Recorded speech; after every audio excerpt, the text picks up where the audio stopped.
Durante los próximos 60 minutos, 4 diferentes visiones se unen en una misma frecuencia. La visión joven, una nueva visión. Bienvenidos, esto es La Visión Joven, resumen de septiembre. Vamos a ir presentando primero al grupo. Florencia Moya Brenner, ¿qué tal? Hola, muy buenas tardes. Jonathan Poxter. Hola. Carolina Chenique. Hola, ¿cómo andan? Quien les habla, Julián Escandarani. Como todos los programas, tenemos una visión invitada. Ella es periodista, trabaja en Canal 7, en 678, en Radio Nacional, en El Nombre de las Cosas, y escribe en Página 12. Sandra Russo con nosotros. Buenas tardes, chicos. ¿Qué tal? Hola, buenas tardes. Vamos a empezar un poco conociéndote, cómo empezaste en los medios, cómo empezaste con el periodismo y tu carrera que llevó tantos años. Bueno, pues efectivamente hace muchos años en revistas contraculturales, cuando yo era adolescente y estábamos en dictadura, había muchas revistas en todos los, en Capital y en muchos barrios del Gran Buenos Aires. Y los jóvenes, ese tipo de jóvenes nos conocíamos así a través de nuestras revistas que hacíamos nosotros mismos y las vendíamos nosotros mismos. Así que primero empecé a trabajar en eso y después mandé una carta al Expreso Imaginario en el 79 y a partir de esa carta me ofrecieron trabajo y después ya pasé a la revista Humor.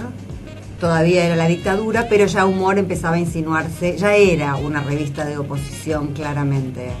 Cuando hacías las revistas contraculturales que nos contás, ¿ya sabías que tenías vocación de periodista o era más por las ideas políticas y por una idea de como subversión, digamos, a la dictadura militar? No, yo quería ser socióloga en esa época. Me inscribí, la primera carrera en la que me inscribí fue en sociología, no se me pasaba por la cabeza ser periodista, no existía la carrera de ciencias de la comunicación, todavía faltaban muchos años. Había escuelas de periodismo, pero el periodismo que se podía hacer era tan horrible, no se podía decir nada, que a nadie le podía gustar ser periodista, digamos, no se me pasaba por la cabeza. Cuando te llega el ofrecimiento de parte de la revista, ¿te interesó? ¿Cómo fue ese momento? Y yo era fan, de la revista, mandé una carta de lectores. El Expreso Imaginario fue un fenómeno contracultural muy fuerte en esa época, porque llegó a vender como 60.000 ejemplares y era una revista muy alternativa. ¿Temas políticos eran? No, era rock. Era una revista de rock. Lo que pasa es que en ese momento el rock nucleaba también ecología, educación, cultura, poesía. Y bueno, a mí me gustaba mucho porque era como un lenguaje, me interesaba el lenguaje de la revista. Pero no se podía hablar de política. No.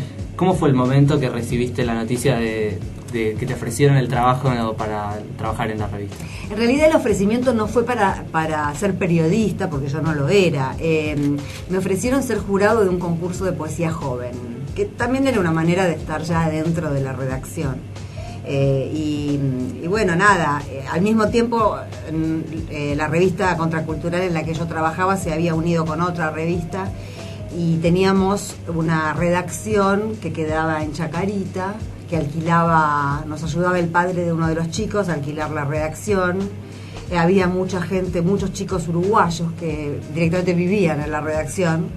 Para mí el Expreso era como hiper profesional, porque yo venía de revistas que abrochábamos nosotros, y el Expreso Imaginario tenía tapas de Fontova, de Renata Schusheim. El dueño del Expreso Imaginario a su vez era el manager de Spinetta, con lo cual era como entrar a un circuito que a mí obviamente me fascinaba, estaba contentísima. ¿Y de las cosas que escribiste, alguna vez te dijeron que algo no podía salir por el contexto en el que estaba Argentina, o siempre pudiste decir, desde más allá que no escribías de política, sabes que algunas cosas indirectamente confrontaban? ¿En esa época o a lo largo de mi carrera? No, en esa época puntualmente. En esa época éramos muy inconscientes. Por ejemplo, en la revista contracultural en la que yo trabajaba, una vez yo hice una nota, que es la única que recuerdo en realidad, que en esa época se pasaba, tenía mucho éxito una película con John Travolta que se llamaba Fiebre de sábado por la noche. Era lo que se veía en los cines y todos los chicos, y los integrados, digamos, querían, yo era apocalíptica, pero los integrados eran fans de Travolta y Yo escribí una nota sobre poesía latinoamericana que se llamó Fiebre de América por la noche. O sea, cambiando una palabra, el sentido cambiaba completamente, porque de lo que estaba hablando era de las dictaduras, ¿no? De una cosa totalmente ligera, como era Fiebre de Sábado por la Noche, pasar a Fiebre de América por la noche.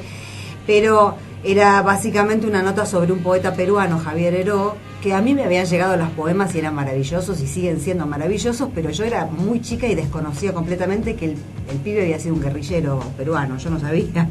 A mí me gustaban las poesías y bueno, hubo un allanamiento de la redacción después que publicamos esa nota. O sea, era todo muy complicado, la verdad que era todo muy difícil. ¿No tenías miedo de hacer esas cosas, de escribir? Sí, claro. Lo que pasa es que si uno en esa época no hacía algo que le diera un poco de miedo, no podía hacer absolutamente nada, ¿no? Entonces uno privilegiaba, medía los riesgos, pero privilegiaba, bueno, un poco de oxígeno. Que en materia de comunicación siempre hay que pelearlo, ¿no? El oxígeno. lavisionjoven.com.ar